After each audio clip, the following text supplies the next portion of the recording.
Hello, my name is Austin Hepola. I am a freshman at ASU, and today I'm going to be talking about some of the ASU traditions for the school for my WAC 101 class. So without further ado, let's get into it. The first thing I want to talk about is the pitchfork hand sign. And basically what it is, if you don't know what it is already, is when you stick your hand out with all your fingers out, of course, you basically grab your ring finger with your thumb, and that's what the pitchfork hand sign is. Essentially, your hand is making a pitchfork. So how this originated was back in 1986.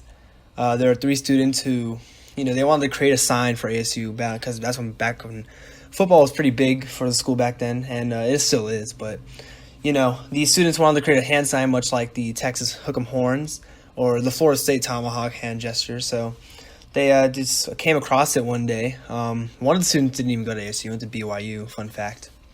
But they basically made the sign and wanted to catch on, so they simply made it word to mouth across the school, told the cheerleaders to use it during games.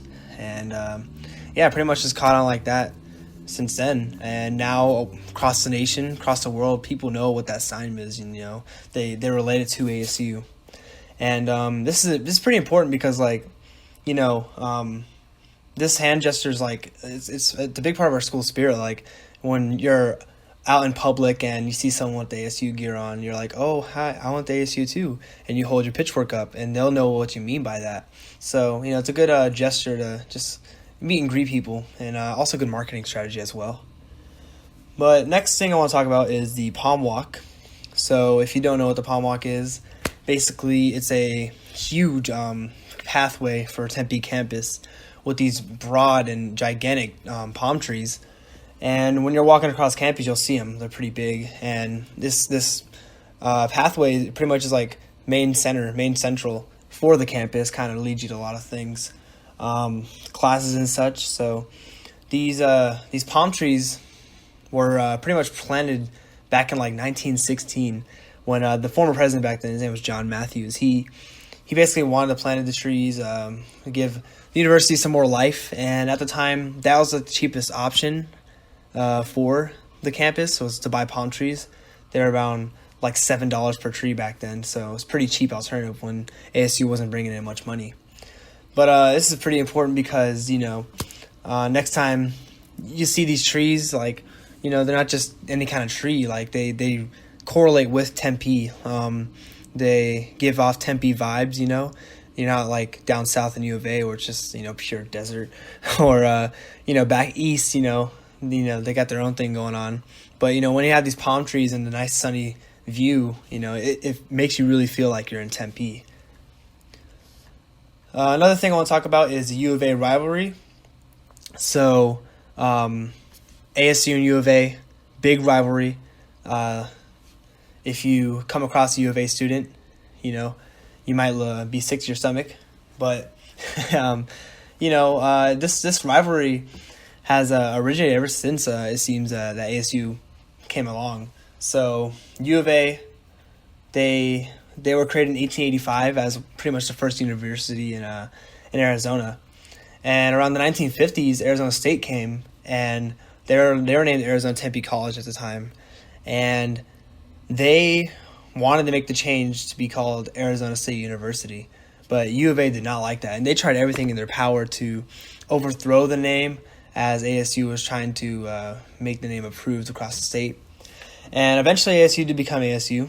They were named that, and U of A didn't like that. They liked being the only university in the state, But now it's a pretty big rivalry, not only in just that sense, but also in sports. Sports plays a huge role in the rivalry. Football, basketball, baseball, you name it, any kind of sport. There's always a little bit of tension there between the games whenever ASU or U of A play at either stadium. So, this is pretty important because, you want to know who the rivalry of this school is, I guess you want to say. You should know that U of A is a terrible school. No, I'm just kidding. But they just, ASU and U of A have a long beef, and it's a fun thing to take course of, as long as everybody's safe, of course, no fighting or anything, but which does happen. But, it's a fun rivalry to partake in. and it's just fun to watch it unfold. It's a pretty historic rivalry, and yeah. The next thing I want to talk about now is online students. So basically, this is pretty recently as well. I think it started around last or 2 years ago. But now ASU is holding an event every year for ASU online graduates, where because online students obviously aren't experiencing the things that us on campus students are, so they never really get to experience the ASU life, I guess, or all the culture events here. So ASU holds this event every year to where online students can come, online graduates, they can come for this one day. There's a whole lot of food and snacks and music. It's like essentially a big festival, for complimenting the online graduates. And you got Sparky there. You have all like a lot of traditions that they never really get to partake in. And this is pretty important because online students take out a big part of our school. It's around 30,000 of them, and they're really hardworking people. Trying to keep on task with everything on just sitting in front of a screen all day. So they deserve a day for them, a combination day for them, for their hard work. Next I want to talk about Sparky the mascot. So Sparky, the big Sun Devil, he's always every time you see an ASU event go on, whether it's sports or just a club, it seems like he's always around. I don't know if it's multiple Sparkies or not, but he's always just around the ASU events, and he's been a mascot for ASU for a long time, since probably around the 1950s, when he was born. And back then, the first one in the suit was a gymnast. His name was Dick Jacobs. And back then, he would just do like handstands on poles, and he would do all these crazy flips off the field goal post in the game. And back then, it was kind of common for him to do that. But now, looking at it, it's pretty dangerous stuff he was doing, and I don't think they really allow it now. But Sparky, that's not to say that Sparky's still not an entertaining person to watch. Like he's doing push-ups in the end zone, whenever ASU would score a touchdown. We got the Stomp the Bus tradition, which is amazing. Sparky is probably one of the more entertaining mascots in the country, just because of his presence and his aura he gives off and the energy he brings to all the events. What I last want to talk about is the A Mountain. So if you ever come to Tempe campus or drive past it, there's a chance that you might see this mountain around the campus. And this mountain, it's not too big, but it's very noticeable with this giant A on it. It's a giant painted A on it. And basically what it is that, like, in 1918, students from ASU, which back then they were called Tempe Normal School, they placed the first letter on the mountain, which was N for normal. And it became a landmark ever since. Over the course of the years, they repainted it. Obviously, the name change happened, so they made it an A.